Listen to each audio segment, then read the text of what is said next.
Welcome to my YouTube channel Wise Whispers, where silence speaks. I still remember the moment I opened my front door and heard my granddaughter crying in the kitchen. My name is Wilson, and I'm 63 years old. I've lived a long life and seen many things, but that evening was one of the most painful moments of my life. The house used to be full of laughter when my late wife was alive, but after she passed away 5 years ago, things slowly changed. My son Daniel and his wife Karen moved in with me so we could support each other.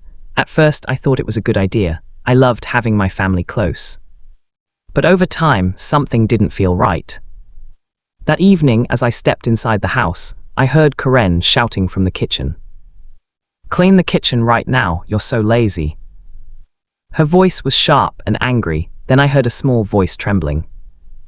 "Grandma Karen, I just finished my homework." It was my 12-year-old granddaughter Lily. My heart tightened. I quietly walked toward the kitchen and stopped in the hallway before they noticed me. Karen stood with her arms crossed, while Lily wiped tears from her face, holding a dirty sponge in her small hands. The sink was full of dishes, pots, plates, cups, far too many for a child. "Stop crying and start cleaning," Karen snapped. "You live here, you work here." Lily sniffled and whispered, "But I already cleaned the living room." Karen slammed a plate on the counter. "Excuses." At that moment, something inside me broke. I stepped into the kitchen. "That's enough." My voice was calm but firm. Karen turned around, surprised to see me standing there. "Oh, Wilson, you're home," she said quickly, forcing a smile. But I could still see the anger in her eyes. I looked at Lily, her cheeks were red from crying, my heart ached. "Sweetheart," I said gently, "go sit in the living room for a moment." She nodded quietly and walked past me, wiping her tears. Then I turned to Karen. "What is going on here?" I asked. Karen shrugged. "She needs to learn responsibility. Kids these days are spoiled." "Responsibility," I said slowly. "She's a child, not a servant." Karen crossed her arms again. "Well, someone has to help around here." Before I could reply, my son Daniel walked in from the hallway. "Dad, what's happening?" he asked. I looked at him, hoping he had seen what I had seen.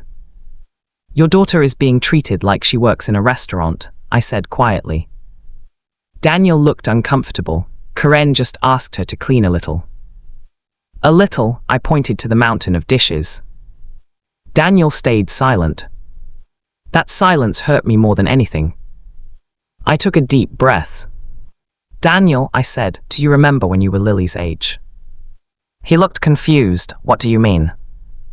"You used to run into the kitchen after school, and your mother would hug you before you even put your bag down. She never made you feel like a burden." The room became quiet. Karen rolled her eyes. "That was different." "No," I replied firmly, "it was." Then I walked to the living room where Lily sat quietly on the couch. Her school bag was still on her shoulder.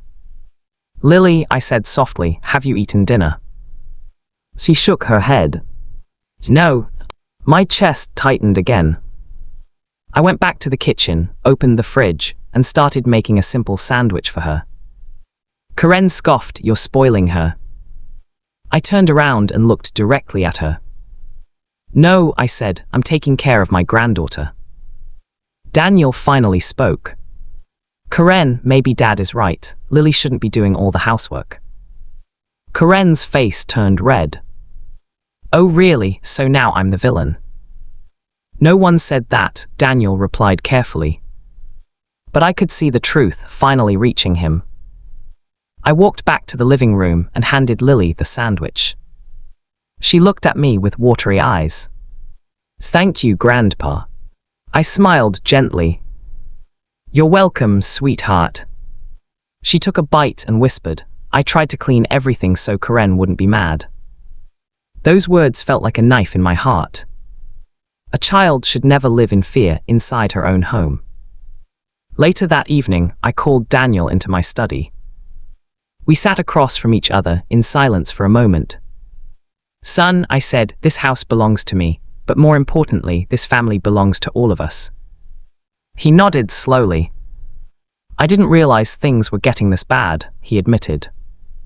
"You need to pay attention," I said. "Your daughter needs protection.